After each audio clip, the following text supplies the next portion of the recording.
Hey MMA fans, Caged Minds, your host Michael Frankel, here to do our predictions for UFC on Fuel 3. 12 fights. This card's taking place on a Tuesday night. Make sure everybody remembers. Get right to the predictions. Start off on the prelims. First one, Francisco Rivera 7-2, taking on Alex Soto 6-1-1. Rivera is a late replacement. He's won his last 2 fights in under 2 minutes, combined with TKOs, heavy hands, boxing specialist, we're going to label him as. Alex Soto, tough guy, has some holes in his striking game, but he is tenacious and scrappy. Alex Soto's key to victory will be getting this fight to the ground, and he does have 3 submissions out of his 6 victories. We could see him winning this with a submission once if he's able to get it to the ground.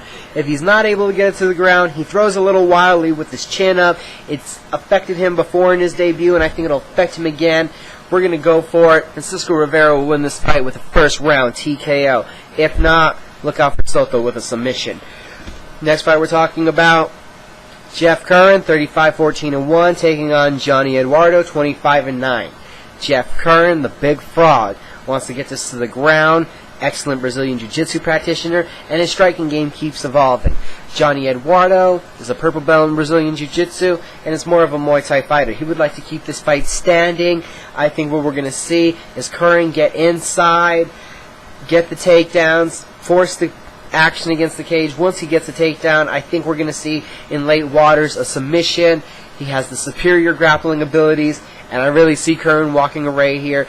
We're going to go with a rear naked choke, getting to the back. Jeff Curran in the second round with a submission victory. Next up, Rafael dos Anjos, who's 15-6, taking on Kamal Shalorus, who's 7-2-2. Dos Anjos, in my opinion, is going to have the better striking game, the better Brazilian Jiu-Jitsu game, and I think really the better cardio. Where Kamal Shalorus will edge out is he is the better flat-out wrestler if he gets into the dominant position, and can land huge bombs that could really affect Dos Anjos, and he could get a stoppage or milk a decision if his wrestling is able to be that effective. But Dos Anjos has great sweeps, good Brazilian Jiu-Jitsu, and his striking is ever improving. I look for Dos Anjos to come out really to keep the fight standing, to get the quicker movements, take angles, get trips on Shalorus, and really frustrate him on the ground. I look for Rafael dos Anjos to win this fight with a unanimous decision.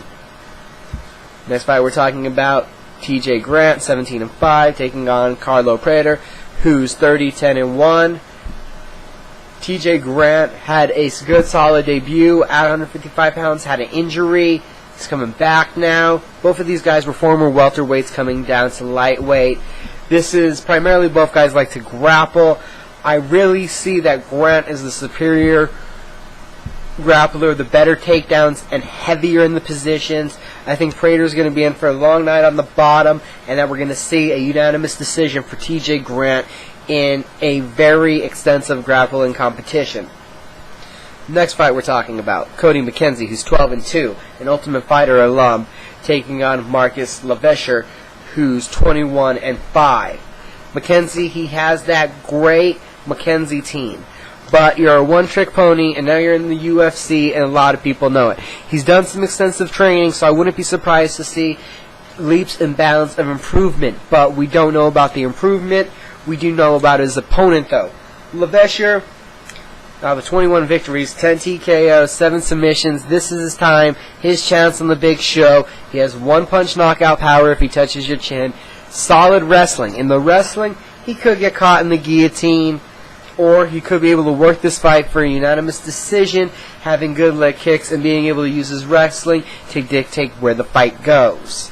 But it's Cody Mckenzie out there, so I'm going to throw it out. He's going to win with the guillotine because the wrestler's going to get caught, and we're going to take Mckenzie with that guillotine in the first round. Next matchup we're talking about, Brad Taveres, 6-2, versus Dongi, the Ox Yang, who's 10-2. Taveres, physical, strong, was thought of as a striker. He's changed that around. We've seen him grapple, seen him wrestle. The only person that out-wrestled Brad Taveres was Aaron Simpson. Aaron Simpson, high-caliber wrestler.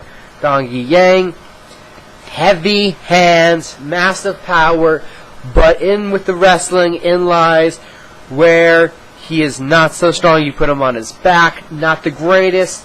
And again, I think being faster with more effective use of the kicks and really more technical striking, being able to change it up and get the takedowns. I see Taveres also getting a unanimous decision in this fight, winning all aspects. Next matchup we're talking about Jason the Athlete MacDonald, 26-15, taking on Filthy Tom Lawler, who's 7-4. Both of these guys come in desperately looking for a win.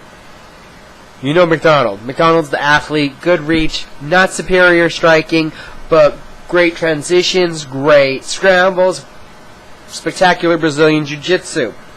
Tom Lawler, heavy-handed and a good wrestler. I really feel that for both men's benefit, this fight goes to the ground. Lawler's going to be the stronger one, end up on top, and ground and pound this out.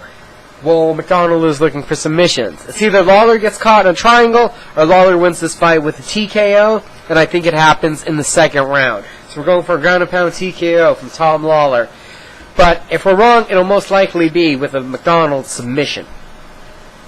Now we're on to the main card. Start that off with Igor Pokrajac, who's 24-8, taking on Fabio Maldonado, who's 18-4. Both of these men, their striking specialty comes around their boxing. Pokrajac is the more well-rounded of the two, and his functionality, 13 TKOs and 8 submissions. Well, Maldonado has 12 TKOs and 3 submissions, but when you watch Maldonado's fights, you gotta love the way he rips the body, attacks hard, and can take just a sledgehammer to the head's worth of punishment. Pokrajac has the better takedowns, the better kicks, definitely, because Maldonado throws none. It comes down to the chin, and in their careers, Pokrajac has lost 4 times from the TKO in a long, grueling, striking affair that should be heavily entertaining. I'm predicting a third-round TKO from Fabio Maldonado because he's going to put money in the bank with the body shots and check the chin in the third round, ending Pokrajac's night. So we're going to take Fabio Maldonado, third-round TKO. Next matchup we're talking about, Yves Tiger Jabouin, who's 17-7, taking on Jeff Hellbound Hougland, who's 10-4. Jabouin's been on a tear since going from featherweight to bantamweight. His wrestling now at 135 pounds is much improved too. He can dictate where the fight goes, and his striking has always been among some of the best in these lighter weight classes. Hougland has very good submissions. Nice Muay Thai, but he doesn't have the knockout power that I think would demand respect from Jabouin. I think Jabouin gets takedowns, scores points, and again, I'm going to go with the decision on this one and think it's unanimous. Hougland's best chance to win is if he can pull off submission on the bottom, but most likely I think Jabouin will keep this fight standing, having greater success, not being threatened by Hougland's stand-up. May get takedowns, this to show extra emphasis on his dominance. Now we go to Donald Cowboy Cerrone, 17-4, taking on Jeremy Little Heathen Stevenson, who's 20-7. This fight has war and has fight of the night written on it right now. The kickboxing of Cerrone, the head-hunting haymaker style of Stevens. As far as we go, it's the kicks, the range. It's going to be the difference. Cerrone's longer, can stay farther away, and I honestly think is going to have the better movement.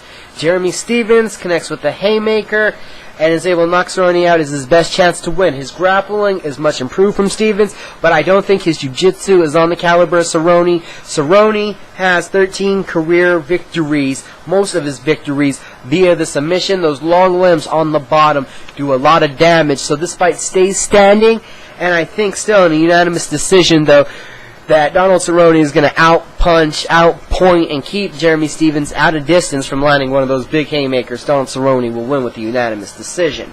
Now we go on to the co-main event. Admir Sadollah, 6-3, a former Ultimate Fighter winner, takes on Jorge Little Monster Lopez, who's 11-2.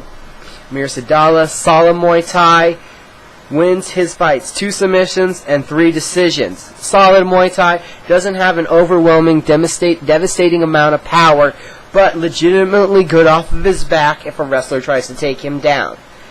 Jorge Lopez is going to want to keep this fight standing. He's a little Vanderlei Silva. He wants to keep it striking. In his debut, he had some highs with his striking and lows being out-grappled by Justin Edwards. I really see a lot of people thinking that Sadollah is going to use his Muay Thai. He has a 3-inch reach advantage.